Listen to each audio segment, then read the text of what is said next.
Toppers club IAS academy में आपका स्वागत है। आज हमारा जो टॉपिक है वो है भारतीय राज्य व्यवस्था के अंतर्गत भारतीय संविधान में अनुसूचियां।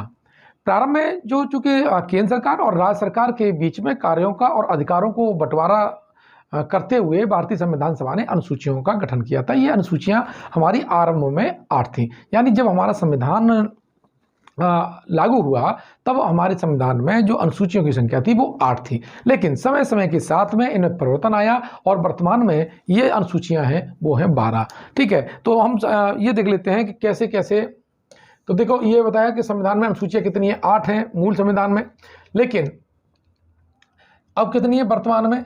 वर्तमान में अनुसूचियों की संख्या हमारी 12 है, यानी वर्तमान में जो अनुसूचियां हैं उनकी जो कितना है, 12 है। ये 12 कैसे हुई इसके बारे में हम देख लेते हैं।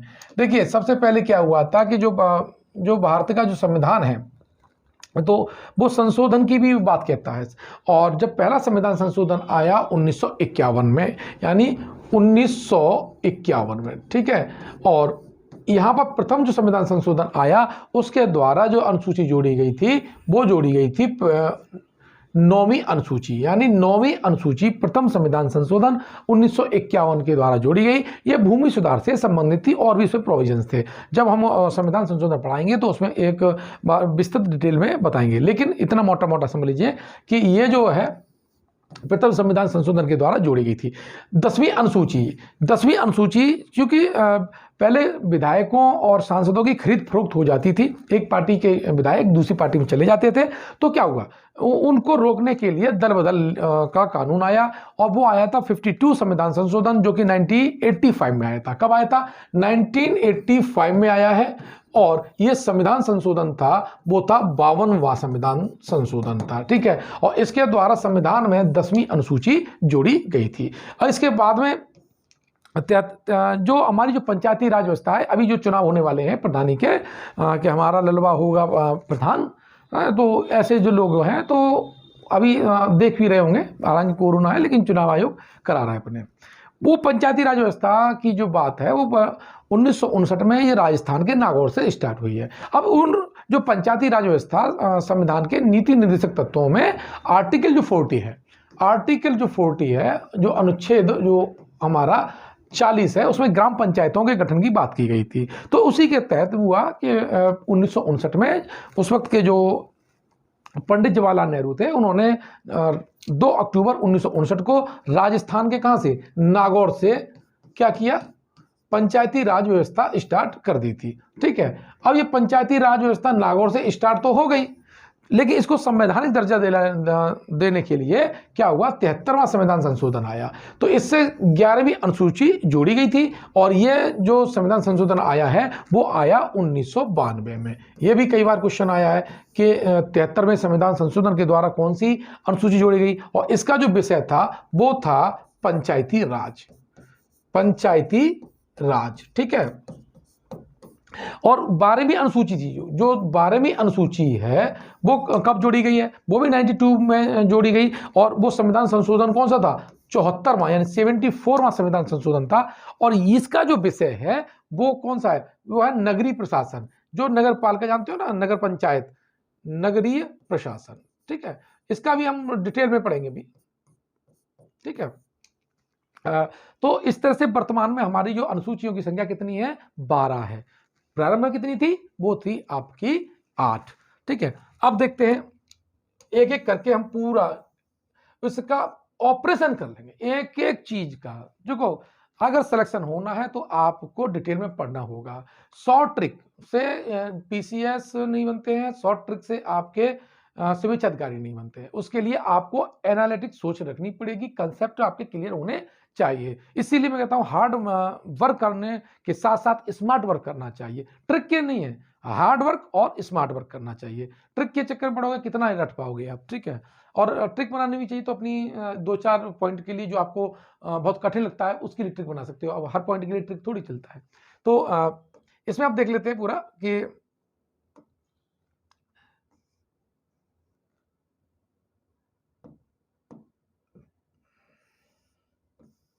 अब जो पहली अनुसूची है, जो पहली जो अनुसूची है, अब आप आपसे कोई पूछ ले भाई तुम रहते कहाँ हो, तुम्हारा घर कितना है, ऐसे ही हमारे राज्य कितने हैं, केंद्र शासित प्रदेश कितने हैं, इस बात का जो उल्लेख कहाँ है संविधान में, कोई तुमसे पूछ ले तो कैसे बताओगे? तो उसे बताओगे भाई मेरे कि जो संविधान की पहली अनुसूची है उसमें क्या है, उसमें हमें बताया गया है कि हमारे 28 राज्य हैं और 8 क्या हैं, केंद्र शासित प्रदेश हैं। मतलब अपना जो हमारे घर में कितने कमरे हैं, हमारे पास कितनी प्रॉपर्टी है, उस प्रॉपर्टी का नाम क्या है, इस बात का उल्लेख ऐसे कह सकते हो आप।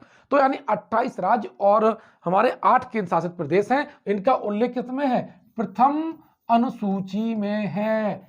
किसमें है, प्रथम अनुसूची में। क्या है अनुसूची में, आपके 28 राज्य हैं और आपके कितने हैं, 8 हैं हमारे केंद्र शासित प्रदेश। केंद्र शासित प्रदेश मैंने शॉर्ट में लिख दिया है केसाप्रा, केंद्र शासित प्रदेश, समझ तो लोग हैं, और मैं जानता हूं तुम बहुत होशियार बच्चे हो, ठीक है। कितने हैं, 28 और 8 है। तो जो अनुच्छेद जो 1 से लेकर 4 तक, जो संविधान का जो भाग 1 है, पार्ट 1, जो संविधान का जो पार्ट 1 है, कौन सा, पार्ट 1 जो है, और इसमें जो आर्टिकल 01 से लेके 04 तक है, इसमें 4 ही अनुच्छेद हैं भाई, और ये 4 अनुच्छेद का संबंध किससे है, पहली शेड्यूल से है। मैं देखिए ये आपको थोड़ा लंबा लेक्चर हो जाएगा, छोटी सी है, मैं तो चाहता तो इसे 5 या 10 मिनट में इस शेड्यूल को खत्म कर सकता था, लेकिन तुमको करना है टॉप, तो मुझे भी उतना ही लेवल का पढ़ाना पड़ेगा। तो समझ लो इसमें क्या बताया मैंने आपको कि हम पूछ ले कि अनुसूची में भैया कितने अनुच्छेद हैं, तो उसके कितने अनुच्छेद उससे संबंधित हैं, तो समझ लो कि 1 से लेकर के 4 तक, यानी संविधान का जो पार्ट 1 है वो अनुसूची 1 से संबंधित है। उससे ये भी पूछ सकता है भैया कि तुम्हारे जो राज्य हैं उनके जो नाम और संख्या कहां पे लिखी है, तो क्या बताओगे, ये बताओगे कि भैया अनुसूची 1 में इनका नामकरण हुआ है, हमारे कितने राज्य हैं और कितने हमारे प्रदेश हैं। तो संविधान का जो आर्टिकल नंबर 1 कहता है कि भारत क्या है, भारत और इंडिया राज्यों का संघ होगा, वो तो अनुच्छेद 1 में है, लेकिन नाम कहां पर है, नाम है अनुसूची 1 में। मुझे लगता है कि अब आपको ये अनुसूची फर्स्ट समझ में आ गई होगी, ये भी समझ में आ गया होगा कि इसमें कौन कौन से अनुच्छेद संबंधित हैं, कौन से हैं बताओ, जरा लिख के बताओ। मतलब नहीं लिख रहे हो, चलो मैं बता देता हूं। अनुच्छेद 1 से लेकर 4 संविधान का पार्ट 1 अनुसूची 1 से संबंधित है, ठीक है। आगे बढ़ते हैं भाई, आगे बढ़ा तो कौन सा आया, 1 दूनी 2, द्वितीय आ गया, क्या हो गया, द्वितीय, यानी दूसरी अनुसूची बात आई है, ठीक है। दूसरा भी एक बॉल फेंकता था हरभजन सिंह, वो एक गेंद फेंकने की कला थी, दूसरा जिसे बोलते हैं, लेकिन ये है दूसरी अनुसूची। अब इसमें क्या है भैया, नंबर 2 का होता है पैसा, ठीक है। तो इसमें क्या है, नंबर 2 का नहीं है, लेकिन संविधान के जो पद हैं उस पर संवैधानिक पद पर बैठे हुए व्यक्ति को पैसा मिलेगा, वेतन मिलेगा, भत्ता मिलेगा, उसके संवैधानिक उपबंधों को इसमें वर्णन किया गया है। तो यह नंबर 2 का पैसा नहीं है, यह नंबर 1 का ही पैसा है, लेकिन ये अनुसूची 2 में है, ठीक है। अनुसूची 2 में क्या है भाई, इसमें है वेतन। किसका वेतन, जो कि संवैधानिक पोस्ट है, राष्ट्रपति, उपराष्ट्रपति, लोकसभा अध्यक्ष, विधानसभा अध्यक्ष, फिर आपका कैग, फिर जितने जजवा हैं हमारे, मतलब जज हैं जो भले अभी आजकल निर्णय नहीं करते हैं, मुंह देख के बदल जाते हैं, लेकिन बट वेतन तो लेते ही हैं। तो कहां पर है भाई, ये है 2 पे, नंबर 2 का पैसा नहीं लेते हैं, नंबर 1 का ही मिलता है। तो अनुसूची दूसरी है, ठीक है। अब इसमें कौन कौन से अनुच्छेद संबंधित हैं, तो ये अनुच्छेद 59(3), यानी 59(3) 59 में थर्ड पॉइंट है, और वो ये कहता है कि राष्ट्रपति को उपलब्धि और भत्ते मिलेंगे। ध्यान रखना, राष्ट्रपति, राज्यपाल और उपराष्ट्रपति को वेतन शब्द यूज नहीं होता है, उपलब्धि और भत्ते, परिलब्धि और भत्ते ये यूज होते हैं, ध्यान रखिएगा, ठीक है। लेकिन राष्ट्रपति को पैसा मिलेगा, जो भत्ता मिलेगा, उपलब्धि मिलेगा, परिलब्धि मिलेगा, उसका आर्टिकल कौन सा है, उसका आर्टिकल है 59 थर्ड, और उसके बाद सेकंड में उपराष्ट्रपति, और उपराष्ट्रपति जो आए तो इनका कौन सा आया, इनका आया 65 थर्ड, और राष्ट्रपति का कितना था 59 थर्ड, और मैंने यहां पर लिखा है प्रेसिडेंट। प्रेसिडेंट का मतलब क्या है, राष्ट्रपति, और ये कौन है भाई, ये है वाइस प्रेसिडेंट, बीपी, और इनका कितना है 65 थर्ड में। अब आया 75 6, 75(6) जो पॉइंट जो आर्टिकल है भारतीय संविधान का भाग 5 में 75 वाला जो अनुच्छेद है, भाग 5 में 75 वाला जो अनुच्छेद है, उसमें किसका है? उसमें है मंत्रियों का वेतन। कौन से? जो अभी जैसे मान लो नितिन गडकरी में है, राजनाथ सिंह है और हमारे अमित शाह हैं, गृह मंत्री हैं, ये इनको पैसा कहां से मिलता है, किस आर्टिकल के तहत मिलता है? तो इनका आर्टिकल है 75(6) 75 में मंत्रियों का वेतन है। अब 97 में आप समझ लो, 97 में क्या है? 97 बहुत इंपॉर्टेंट है और ये है राज्यसभा का उपसभापति, इसका जो वेतन है वो किसमें है? ये अनुच्छेद इसका कौन सा है? अनुच्छेद 97। पूछो क्यों? राज्यसभा के उपसभापति की मैंने बात की। सभापति कौन? सभापति होता है राज्यसभा का, वो होता है उपराष्ट्रपति, और उपराष्ट्रपति का वेतन का उल्लेख हम 65 में कर चुके हैं, तो इसका मतलब है इसका काम कंप्लीट हो गया। तो 97 में क्या है? उपसभापति का वेतन का जिक्र आता है। अब आया 125, आर्टिकल कौन सा है? 125 में यहां लिख देता हूं। 125 क्या है?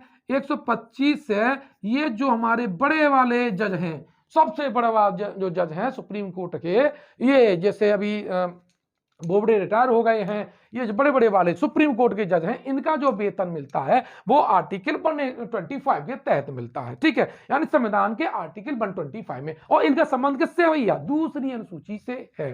ठीक है, ये तो क्या है? ये सुप्रीम कोर्ट के जो जज हैं उनके वेतन का उल्लेख है। अब कौन सा आया? अगला आर्टिकल है 148 थर्ड, और 148 में आर्टिकल में कौन है? भारत का नियंत्रक महालेखा परीक्षक, इसका वेतन कहां से मिलेगा? 148(3) के तहत है। इसे शॉर्ट में कैग भी बोलते हैं। ठीक है, अब कौन सा है? दूसरी अनुसूची से संबंधित आर्टिकल कौन सा हमारा? 158(3). कौन सा है? 158(3). ये किससे संबंधित है? 158(3) ये हमारे उत्तर प्रदेश में कौन राज्यपाल होता है? राज्य की कार्यपालिका का प्रमुख कौन होता है? राज्यपाल होता है। क्या बताया मैंने?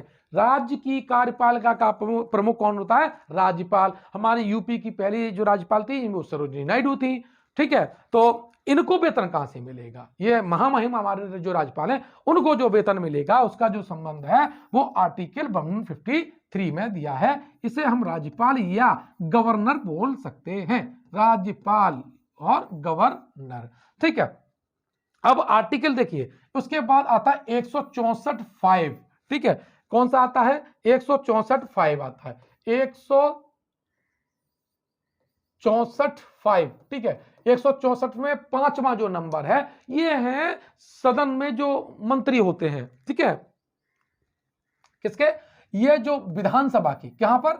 विधानसभा में। देखो, जैसे पहले तो बड़े वाले हो गए थे, कौन से? गृह मंत्री जो अभी अमित शाह हैं, उनका तो जो आर्टिकल कौन सा हो गया था? उनका जो आर्टिकल है वो तो 75 हो गया था। लेकिन अब योगी वाले लोग हैं जो स्वामी प्रसाद मौर्य जैसे जो मंत्री हैं, इनका पैसा कहां से मिलेगा? तो इनका जो वेतन है वो किसमें?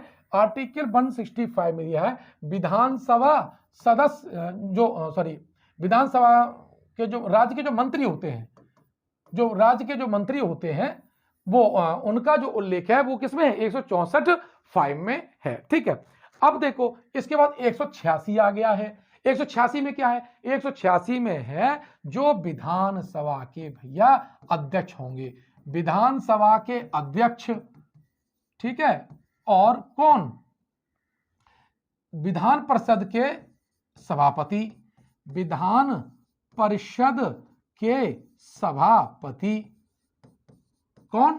इनका जो वेतन मिलेगा, ये कहां इसका जो उल्लेख है वो 186 में है। किसमें है? 186 में है, 186 में है। और 221 में कौन है? अभी राज्य में देखो, अभी बड़का वाले जज तो हो गए सुप्रीम कोर्ट के, और राज्य में कौन होते हैं? हाई कोर्ट वाले। तो इनका कितना है? 221 है। यानी 221 जो आर्टिकल है इसमें हाई कोर्ट के जज के वेतन का उल्लेख किया गया है। तो इस तरह से हमने देखा द्वितीय अनुसूची अर्थात दूसरी अनुसूची में टू शेड्यूल्स में, शेड्यूल नंबर 2 में किसका है, वेतन का उल्लेख है। और कहां पर है, संविधान के किस आर्टिकल में इनकी वेतन का उल्लेख किया गया है। वेतन का वो नहीं मान दे रखा हूं, बता रहा हूं कि कितना वेतन मिलेगा, ऐसा नहीं, प्रावधान है कि इनको वेतन दिया जाएगा।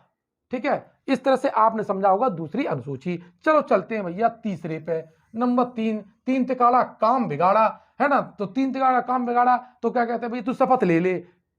क्या ले ले, शपथ ले ले। तो शपथ का मतलब क्या होता है कि भैया तू सही सही बता। तो पद और गोपनीयता की जो शपथ का जो प्रारूप है वो कहां पर है, अनुसूची 3 में है। किस में है, अनुसूची 3 में है। चल जा भैया चल जा, अनुसूची 3 में किसका है, शपथ का उल्लेख है। शपथ कहते हैं ना कि भैया खाओ कसम गंगा मैया की, है मैं ये तुम गंदा काम नहीं करेंगे, चोरी नहीं करेंगे। ऐसे ही इन सांसद व विधानसभा अध्यक्ष होते हैं, जो नेताओं को शपथ दिलाई जाती है संवैधानिक पद पे जो बैठे होते हैं। अब देखो इस अनुसूची 3 में 3 बड़े बड़े लोगों की शपथ का प्रारूप नहीं है। यही पूछा जाता है कि ऐसे कैसे कौन से संवैधानिक पद हैं जिनके शपथ का जो प्रारूप है वो शेड्यूल 3 में नहीं है। देखो अनुसूची 3 में उनका वेतन का तो उल्लेख है, वो सॉरी अनुसूची 2 में वेतन का तो उल्लेख है, उनका नाम शामिल है वहां, लेकिन 3 में उनकी शपथ का प्रारूप नहीं है। तो कौन से हैं, पहले हैं हमारे राष्ट्रपति महोदय, महामहिम राष्ट्रपति, महामहिम राष्ट्रपति। दूसरे कौन है, हमारे महामहिम उपराष्ट्रपति। और तीसरे नंबर पे आते हैं हमारे राज्यपाल महोदय। कौन से, राज्यपाल। ठीक है, तो राष्ट्रपति महोदय की जो शपथ का जो प्रारूप है वो आर्टिकल किस में है, आर्टिकल 60 में है। आर्टिकल किस में, 60 में है। और उपराष्ट्रपति का किस में है, 69 में है। और जो राज्यपाल हैं इनकी शपथ का उल्लेख 159 अनुच्छेद में है। याद कर लेना भाई, फिर बता रहा हूं कि जो राज्यपाल की शपथ का प्रारूप अनुसूची 3 में नहीं है, उपराष्ट्रपति का प्रारूप शपथ का प्रारूप अनुसूची 3 में नहीं है, राष्ट्रपति का भी अनुसूची 3 में शपथ का प्रारूप नहीं है। तीन ही कैसे हैं, तो आर्टिकल 60 का संबंध किससे है, राष्ट्रपति से है। 69 का संबंध किससे है, उपराष्ट्रपति से है। तो 60 59 सॉरी 69 69 और 159 159 इनका जो उल्लेख है ये शपथ से संबंधित है। मुझे लगता है कि आपकी अच्छी बात समझ में आ गई होगी। अब देख लेते हैं यहां कि इसमें 75 75 4 क्या है, 75 4 ये कौन है भाई, ये कौन है, तो ये जो 75 4 हैं ये जो मंत्री हैं, ये जो संसद के जो सदस्य होते हैं, कौन, जो मंत्री जो महोदय हैं, मंत्री महोदय किसमें, संसद में जो मंत्री होते हैं उनका जो शपथ है उनका 75 4 में है। किसमें है, 75 4 में है। अगला कौन सा आया, अगला आया 99, आर्टिकल कौन सा आया, 99 99। तो इसमें कौन से, अब मंत्री तो मंत्री पद की शपथ उसे पद और गोपनीयता की होती है, लेकिन हम कोई भी व्यक्ति जो चुन के जाता है वो तब तक संसद सदस्य नहीं माना जाता जब तक कि वो शपथ न ले ले। जैसे अभी मोदी जी चुनाव जीत गए थे और वो शपथ ना लेते भैया, तो क्या वो संसद के सदस्य माने जाते ना।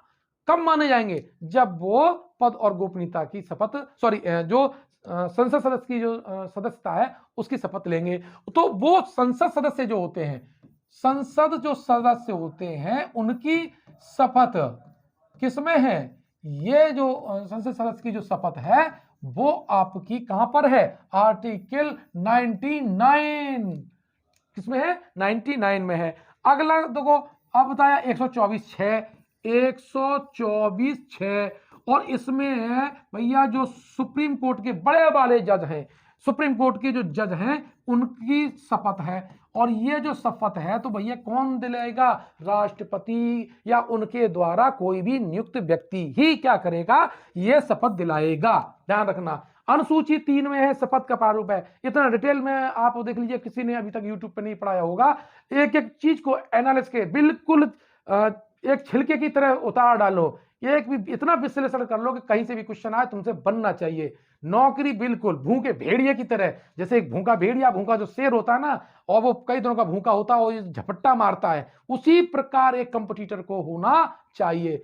या युद्ध में लड़ता हुआ सैनिक जो आगे होता है, या तो मारना है या मरना है। तो मरना तो है नहीं भाई, हम तो नौकरी लेने वाले हैं, हमें केवल मारना है, हिट करना है, ठीक है। तो उसके लिए आपको हार्ड वर्क और स्मार्ट वर्क करने की जरूरत पड़ेगी। ये है स्मार्ट वर्क और हार्ड वर्क। और सबसे ज्यादा है कि कहीं से भी क्वेश्चन आए आपसे जरूर बनेगा। अगर शेड्यूल से आएगा तो ऐसा हो ही नहीं सकता कि आपसे ना बने, या जो आज जो डिस्कशन हुआ है उसका पॉइंट ना हो। इसलिए वीडियो को एंड तक जरूर देखना। ये मत देखना कि ये बड़ा हो जा रहा है, छोटा हो जा रहा है, लेकिन एक बार बिल्कुल खाल खींच के रख दो पूरे टॉपिक की, ठीक है। तो 124(6) में क्या है, ये सुप्रीम कोर्ट के जज हो गए, ठीक है। अब आए भैया 148, ठीक है। 148 आपका थर्ड है। 148 थर्ड में किसका भाई उल्लेख है,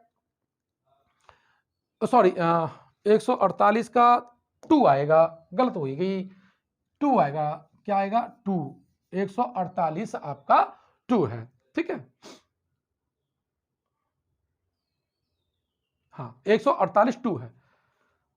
इसमें कौन है भैया, कैग, कौन, कैग नियंत्रक महालेखा परीक्षक, इसको कौन शपथ दिलाएगा, राष्ट्रपति दिलाएंगे। उसके बाद 164 थर्ड, कौन है, 164 थर्ड है, 164 थर्ड है। और इसमें कौन है, इसमें 164 थर्ड में जो विधानसभा में मंत्री बनेंगे, विधानसभा यानी विधानमंडल के जो मंत्री हैं राज्य में, जैसे अभी योगी आदित्यनाथ, इनकी जो शपथ का प्रारूप है तो वो कहां होगा, वो होगा आपका किसमें, 164 थर्ड में होगा।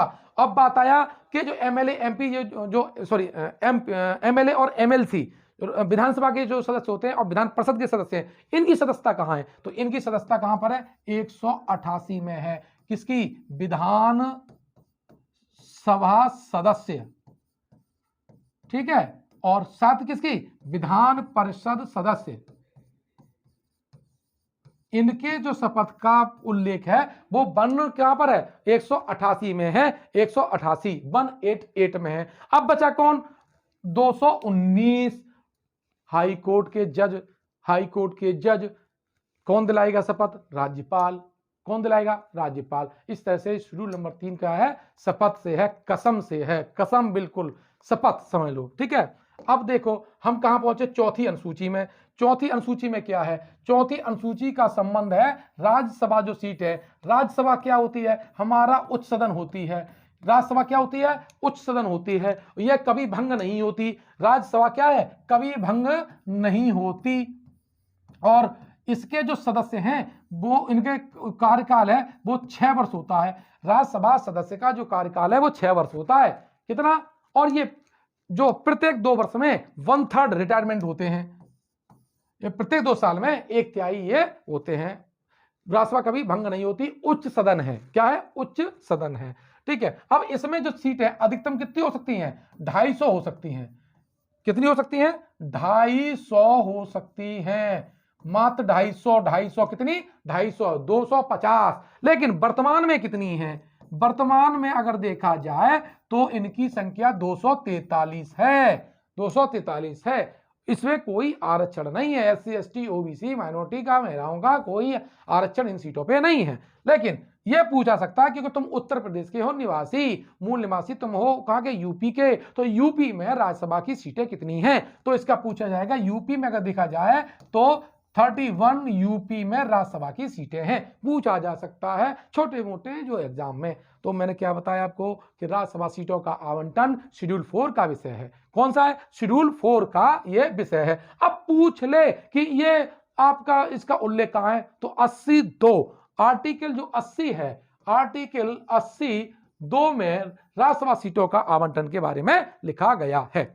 मुझे लगता है कि तुमने पढ़ लिया होगा, मेरी आवाज को सुन लिया होगा, और तुम हो होशियार बच्चे, ठीक है। और जब होशियार बच्चे होते हैं तो वो गौर से पढ़ते हैं, ठीक है। जो अपने महसूस करो अपने अंदर अधिकारीपन। अगर आप पढ़ते वक्त आपके अंदर अधिकारी के लक्षण नहीं आ रहे हैं, पानी पीते हुए अधिकारी के लक्षण नहीं आ रहे, एटीट्यूड नहीं आ रहा है, तो समझ लो फिर आप कर्मचारी हो, ठीक है। तो पहले अधिकारी अंदर से बनना सीखो, बाकी कलम और दिमाग तो चलता ही रहेगा। अब देखो 5वीं अनुसूची भाई, 5वीं अनुसूची, 5वीं अनुसूची 244 फर्स्ट।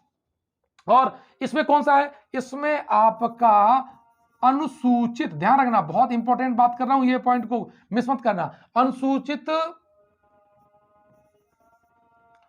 क्षेत्र किसका, प्लस अनुसूचित जनजाति क्षेत्र, अनुसूचित जनजाति क्षेत्र, ठीक है, क्या बताया मैंने, अनुसूचित जनजाति क्षेत्र में। ध्यान रखना ये है रिजर्व एरिया, इसका मतलब है रिजर्व एरिया, ठीक है, ये शेड्यूल्ड कास्ट मत कर देना, ये है रिजर्व एरिया, और ये क्या है, शेड्यूल्ड ट्राइब एरिया। इंग्लिश में ध्यान रख लेना, क्या है, क्वेश्चन वाला बहुत धूर्त है, चालू है, वो जानते हैं कि SC ST का मामला चला रहता है, बच्चों के दिमाग में लगा रहता है, तो वो चुप्पे से यहां लिख देता है अनुसूचित जाति क्षेत्र, तो गलत हो जाएगा। अनुसूचित क्षेत्र रिजर्व एरिया और अनुसूचित जनजाति क्षेत्र का क्या है, प्रशासन और नियंत्रण, इसका संबंध किससे है, 5वीं अनुसूची से है। चलिए अब देख लेते हैं कि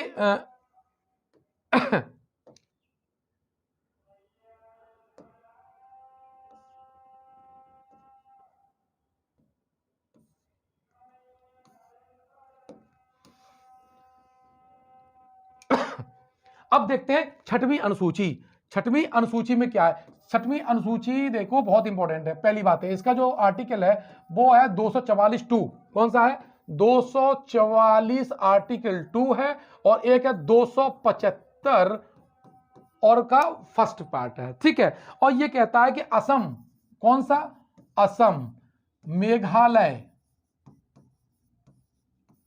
त्रिपुरा और मिजोरम, ये जो क्षेत्र हैं, असम, मेघालय, त्रिपुरा और मिजोरम है, यहां पर शेड्यूल्ड ट्राइब्स, अनुसूचित जनजाति बहुत ज्यादा है, तो इनके क्षेत्र का जो प्रशासन है उसके बारे में उपबंध कहां दिया गया, 6वीं अनुसूची में दिया गया है। ध्यान रखना बहुत इंपॉर्टेंट है, इसके पूछे जाने की प्रबल संभावना, ठीक है। अब आया 7वीं अनुसूची, और 7वीं अनुसूची है, इसका संबंध आपका जो 7वीं अनुसूची है ये है आर्टिकल किसमें, आर्टिकल 246 में भैया। अब इसमें क्या है, इसमें राज्य और केंद्र की बीच शक्तियों का बंटवारा बताया गया है। जो केंद्र की सूची है उस पर केंद्र सरकार कानून बनाएगी, जो राज्य है सूची है उस पर राज्य सरकार कानून बनाएगी, और कुछ ऐसे विषय हैं जो राज्य पे भी हैं और केंद्र पे भी हैं, इन्हें बोलते हैं समवर्ती सूची। तो जो समवर्ती सूची है ये कहां से वही ली गई है, ये ली गई हमारी ऑस्ट्रेलिया से। कहां से ली गई, ऑस्ट्रेलिया, कौन सा ऑस्ट्रेलिया, जहां से मकर रेखा गुजरती है, सबसे छोटा महाद्वीप, कंगारुओं का महाद्वीप, प्यासी भूमि का महाद्वीप, कौन सा, द्वीपीय महाद्वीप, ऑस्ट्रेलिया महाद्वीप, इससे ली गई है, इसके संविधान से ली गई है समवर्ती सूची। अब देखो वर्तमान में गणना की दृष्टि से इसमें 100 विषय हैं, और राज्य सूची में हमारे 61 विषय हैं, और समवर्ती सूची में हमारे 52 विषय हैं। ध्यान रखना ये अक्सर पूछा जाता रहता है, लेकिन सीक्वेंस वाइज आज भी 97, 66 और 47 है, लेकिन इसी में उपबंध 1, 2 सेक्शन करके बढ़ाते हैं, तो इसलिए 97 वाला कितना हो गया है, 100 पे हो गया है, जो 66 वाला है वो 61 पे हटा गया है, क्योंकि कुछ राज्य सूची से केंद्र में गए हैं, आपस में बदलाव होता रहा है, ठीक है। जब मैं इस सूची को पढ़ाऊंगा एक एक पॉइंट पर, तब उसका वीडियो वहां मिलेगा आपको। अब बढ़ लेते हैं आगे। अब आगे बढ़े तो मिल गए भैया 8वीं अनुसूची, 18 पंजा लगाने वाले लोग, ठीक है। अब 8वीं अनुसूची किससे संबंधित है, ये है भाषा। अगर मैं तुमको समझा रहा हूं तो भाषा बोल रहा हूं, तो संवैधानिक भाषा कहां होगी, संवैधानिक भाषाओं का जो उल्लेख किया गया है वो अनुसूची 8 में किया गया है। जो हमारा संविधान जो आरंभ था तब उसमें जो भाषाओं की संख्या थी 14 थी, और जो राजभाषा है, देखिए संविधान में एक राजभाषा चैप्टर है, और राजभाषा चैप्टर है, और ये इसका भाग है हमारा 17, कितना है, भाग 17 है, और यहां पर 343 से लेकर के 351 तक जो अनुच्छेद हैं वो राजभाषा से संबंधित हैं। हमारी राजभाषा हिंदी है, हमारी कोई राष्ट्रभाषा नहीं है, कोई राष्ट्रभाषा नहीं है, ठीक है। और ये इसका पूरे का जो संबंध है वो किससे है, 8वीं अनुसूची से है। अब वर्तमान में हमारी कितनी भाषाएं हैं, वर्तमान में हमारी भाषाएं हैं 22, कितनी है, अब पूछ ले भैया कि तुम्हारी संवैधानिक भाषाएं कितनी हैं, तो बताओगे आप 22। तो मूल संविधान में कितनी थी, 14 थी, कितनी थी, 14। तो हुआ क्या, तो बढ़ी ना, कैसे बढ़ी, तो पहली बार क्या हुआ, 21वां संविधान संशोधन आया, और कब आया, 1967 में, 67 में। और एक चूंकि पंजाब जो प्रांत है और सिंध प्रांत था, तो हमारे बहुत से लोग जो पंजाबी लोग थे वहां सिंधी भी रहते हैं, तो वो सिंधी भाषा बोलते हैं, वो बहुत से माइग्रेट होकर के हमारे यहाँ भी आए, और हमारे यहाँ पंजाबी बोली जाती थी चीजें, और गुजरात के में भी काफी लोग सिंधी लोग रहते हैं, तो उन्होंने कहा हमें दर्जा दो, क्यों, हम तो यहीं के, हमने तो अपना इंडिया को चुना है। तो उन्होंने कहा भैया आपको अधिकार मिलेगा, आपकी भाषा को पावर है। तो सिंधी भाषा को जोड़ा गया। 21वां संविधान संशोधन 1967। अब हुआ का 71वां संविधान संशोधन में, तो 71वां संविधान संशोधन आया, वो 92 में आया, और यहां पर 3 भाषाएं जोड़ी गई। पहली भाषा कौन सी थी? मणिपुरी थी। ये मणिपुर में बोली जाती है। तो मणिपुर, ये तो तुमसे ना पूछेगा भाई, ऐसे इतना सरल। अब है नेपाली, तो नेपाल में नेपाली नेपाल में बोली जाती है, लेकिन यू कहां बोली जाती है? तो उत्तर प्रदेश और प्लस बिहार का जो बॉर्डर है, जो नेपाल से लगता है, वहां हमारे कुछ लोग भैया नेपाली भी जानते हैं। ठीक है। अब कोंकणी, कोंकण कहां है? जो महाराष्ट्र है हमारा, और गोवा, जो महाराष्ट्र और जो गोवा का जो तट है, वहां उसे कोंकण तट बोलते हैं। तो वहां पर कोंकणी बोली जाती है। अब आया 92वां संविधान संशोधन, और इसमें जोड़ी गई 4। कितनी जोड़ी गई? 4।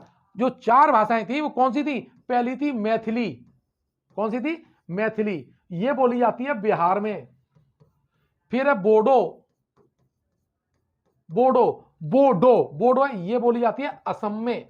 कहां बोली जाती है? असम में। और फिर है संथाली। संथाल विद्रोह भी बहुत इंपॉर्टेंट है, और ये आदिवासियों की भाषा है, और ये बोली जाती है कहां पर? छत्तीसगढ़ में। छोटा नागपुर का पठार झारखंड में, जहां संथाल लोग रहते हैं। ठीक है। अगली आई डोंगरी, चौथी है। जो डोंगरी बोली जाती है वो जम्मू एंड कश्मीर में बोली जाती है। इस तरह से अब हमारी भाषा कितनी हो गई? 22। ठीक है। तो पहले सिंधी, फिर सिंधी के बाद 3 जोड़ी। कौन कौन सी जोड़ी? हमारी मणिपुरी, नेपाली और कोंकणी। और उसके बाद हमारी मैथिली, संथाली, बोडो और डोंगरी। इसमें से एक क्वेश्चन और बनता है, किसको जो है वो मैथिल कोकिल कहते हैं? मैथिल कोकिल किसे कहते हैं? मैथिल कोकिल किसे कहते हैं? मैथिल कोकिल बोलते हैं विद्यापति को। किसको कहते हैं? विद्यापति को। अब देखो अगली भाषा में पहुंचे तो हमारा अनुसूची, 9वीं अनुसूची, भैया बहुत इंपॉर्टेंट है 9वीं अनुसूची। ठीक है। 9वीं अनुसूची है। अब ये जो पहला संविधान संशोधन आया, चल जा भाई चल जा, काहे परेशान कर रहा है। जो पहला प्रथम संविधान संशोधन आया, तो उसमें क्या क्या जोड़ी गई? प्रथम संविधान संशोधन आया 1951 में। ध्यान रखना, चुनाव हुआ है, पहला लोकसभा का चुनाव 1952 में हुआ है। किसमें हुआ है? 1952 में। और 1951 1951 में क्या आया? प्रथम संविधान संशोधन आया, और इसमें 9वीं अनुसूची जोड़ी गई। ये किससे संबंधित थी? ये भूमि सुधार से संबंधित थी। ठीक है। दूसरा, इसमें ऐसे विषय जोड़े गए जिन्हें हमें न्यायालय में हम चैलेंज नहीं कर सकते थे, ऐसे विषय जोड़े गए। तो इसके बात का उल्लेख है, और यहां से बहुत क्वेश्चन पूछे जाते हैं। ठीक है। लेकिन हुआ क्या इसमें? जो 24 अप्रैल 1973 को, ठीक है, सुप्रीम कोर्ट में एक केस आया, बहुत चर्चित केस है, केशवानंद भारती का जो केस है। केशवानंद भारती केस में उन्होंने ये कहा कि अब इसमें कोई भी नया विषय नहीं जोड़ा जाएगा। नया विषय क्या होगा? नहीं जोड़ा जाएगा। इसको क्या कहते हैं? गुप्त अनुसूची भी कहते हैं। 9वीं अनुसूची को गुप्त अनुसूची कहते हैं। और ध्यान रखिएगा, जो पहली अनुसूची जोड़ी गई है वो आपकी 9वीं अनुसूची है। ठीक है। अब आए हम कौन से? 10वीं अनुसूची। भैया जो धन्ना सेठ हैं वो तो भैया पैसा से एमएलए एमपी को खरीद लेते हैं, उनकी नीयत ऐसी है, हम कैसे वोट देते हैं वो बात अलग है। तो लोकतंत्र की ये हो रही थी हत्या। तो फिर सदन में कानून बनाया गया कि भैया दल बदल अब नहीं चलेगा। तो उन्होंने कहा कि दल बदल कौन सा?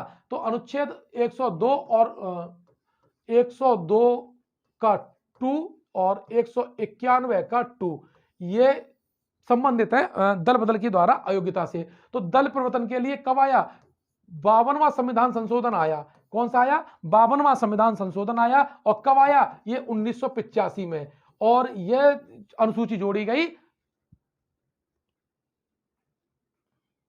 ठीक है। कौन सी? ये 10वीं अनुसूची जोड़ी गई। कौन सी? 10वीं अनुसूची जोड़ी गई। क्लियर है? तो ध्यान रख लीजिएगा कि 10वीं अनुसूची कब जोड़ी गई है? 1985 में जोड़ी गई है, दल बदल से संबंधित है। अब ये उन्होंने ये कहा, ये बहुत इंपॉर्टेंट है, ये वाला क्वेश्चन है और ये आने की प्रबल संभावना है इस साल, चाहे समीक्षा अधिकारी में मिले, चाहे सुपर टेट में मिले, चाहे आपका समीक्षा अधिकारी में। मुझे लगता है कि ये आ सकता है।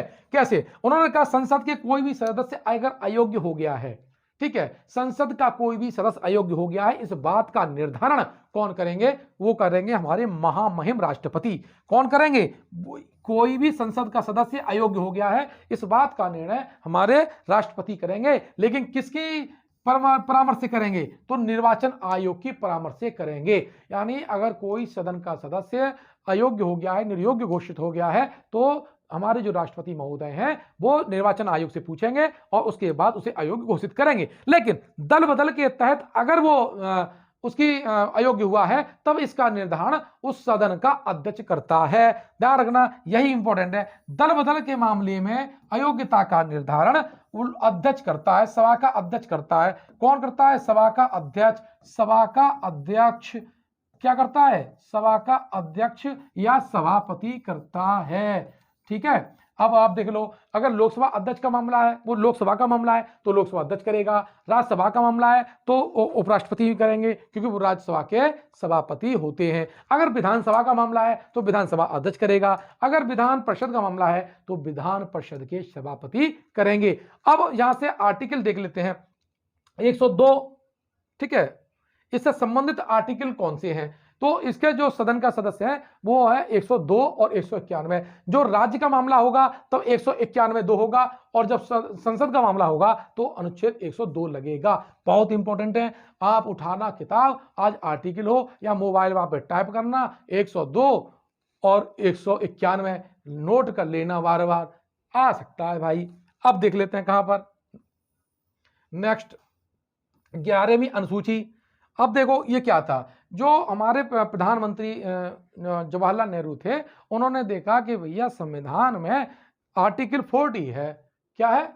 आर्टिकल 40 है, अनुच्छेद क्या है? और ये ग्राम पंचायतों का गठन की बात करता है। क्या करता है? ये गांधीवादी आर्टिकल है और इसमें क्या है? ग्राम पंचायतों के गठन की बात करता है। कौन सा? और ये नीति निर्देशक तत्व में शामिल था। किसमें? नीति निर्देशक तत्व है। ये क्या है? नीति निर्देशक तत्व है और ये इसका उल्लेख भाग 4 में है और अनुच्छेद क्या है? 40 है। तो इस बात का संज्ञान लेते हुए जो पंडित जवाहरलाल नेहरू हैं, उन्होंने 2 अक्टूबर, कब? 2 अक्टूबर 1959 को राजस्थान के नागौर में क्या किया? ये पंचायती राज व्यवस्था है उसका उद्घाटन किया। 2 अक्टूबर 1959 को है। ध्यान रखना, नागौर में अतारकिन का दरवाजा है। लिख के बताना हिस्ट्री वाले लोगों कि अतारकिन का दरवाजा किसने बनवाया। ठीक है, तो ये हुआ क्या, जो पंचायती राज व्यवस्था को क्या देना था? हमें संविधान का दर्जा देना था। तब हम कौन सा लेके आए? हम लेके आए 73वां संविधान संशोधन। 73वां संविधान संशोधन लेके आए और लेके आए 1992 में आए। ठीक है, और ये जो लागू हुई है, यह संविधान संशोधन लागू हुआ 24 अप्रैल 1993 को। इसीलिए 24 अप्रैल को हम क्या मनाते हैं? 24 अप्रैल जो कल है, इसको मनाएंगे क्या? पंचायती राज दिवस। अब चूंकि पंचायतों के चुनाव चल रहे हैं तो इसलिए यह क्वेश्चन आ सकता है। पंचायती राज दिवस पूछ सकता है कि कब मनाया जाता है, तो 24 अप्रैल को मनाया जाता है। और जो पंचायती राज व्यवस्था है उसमें कितने विषय हैं? 29 विषय हैं। ये भी क्वेश्चन बहुत पूछ सकता है, कितने विषय हैं? 29 विषय हैं। तो पंचायती राज व्यवस्था हमारे जो संविधान में जोड़ी गई थी वो बलवंत राय मेहता समिति की सिफारिश से जोड़ी गई थी। त्रिस्तरीय है, जिला पंचायत, ग्राम पंचायत और क्षेत्र पंचायत। तो इसको संवैधानिक दर्जा दिलाने के लिए 73वां संविधान संशोधन आया, अब आया 1992 में, और ये 24 अप्रैल 1993 से लागू हो गया। इसीलिए 24 अप्रैल को हम पंचायती राज दिवस मनाते हैं। लेकिन इसका संबंध किससे है? इसका संबंध है 11वीं अनुसूची से। ठीक है, अब कहां पहुंच गए हम? अब पहुंचते हैं कहां? 12वीं अनुसूची पे। तो भैया गांव जो शहर थे वो चिल्लाने लगे कि भैया तुम ये था हमसे क्या दुश्मनी है, तुमने गांव वाले को तो संविधान का दर्जा दे दिया, हमें भी दो। तो जो शहर जो चिल्लाने लगे ये भेदभाव कैसे, हमारे पास तो नाली है, सब कुछ अच्छा है और हमको नहीं दे रहे हो। तो फिर भैया नगरों की बात सुनी गई, तो क्या हुआ 12वीं अनुसूची। अब यह भी कब है, इसके लिए आया 74वां संविधान संशोधन। कौन सा आया, 74वां संविधान संशोधन आया, और यह भी आया 1992 में। और यह किससे संबंधित था, यह था नगर प्रशासन से संबंधित था। किससे संबंधित था, नगर प्रशासन से संबंधित था। इसके द्वारा 12वीं अनुसूची जोड़ दी गई, 12, और ये अंतिम अनुसूची है। ठीक है, 20 अप्रैल 1993 को राष्ट्रपति ने इस पे क्या किया, साइन किया, और ये 1 जून 1993 से लागू हुआ। नगर पालिका, नगर पंचायत की बात मैं कर रहा हूं भैया, नगरीय प्रशासन की बात कर रहा हूं, जो मेयर वाले लोग होते हैं, चेयरमैन होते हैं नगर के, उनकी बात कर रहा हूं। और इसमें टोटल विषय कितने हैं, 18 विषय हैं। याद कर लेना, विषय बहुत पूछा जाता है, कितने विषय हैं, 18। अब मुझे बताओ, अगर तुम्हें समझ में आया हो तो बता देना, और नहीं समझ में आया है तो वीडियो को दोबारा मुड़ करके देखना। ठीक है, और उसके बाद भी नहीं समझ में आया है तो मुझे कमेंट बॉक्स में लिखना कि भैया ये हमारे समझ में नहीं आया, दोबारा हमको समझा दो। ठीक है, तो हम आपको समझा देंगे। तो अगर आपको ये वीडियो अच्छा लगा है तो ये थंबनेल लगाओ, और वो जो उस पर थंब वाला है चिपका दो, एक लाइक वाला कर दो उसको। ठीक है, और अच्छे ज्यादा लग जाए तो शेयर कर दो, और भी ज्यादा अच्छा लग जाए तो हमारे चैनल को सब्सक्राइब कर लो। अधिकारी बनोगे तो पढ़ोगे, पढ़ोगे तो हमें थोड़ा याद ही कर लेना। तब तक अब अगली क्लास तक के लिए आपसे विदा लेते हैं। नमस्कार।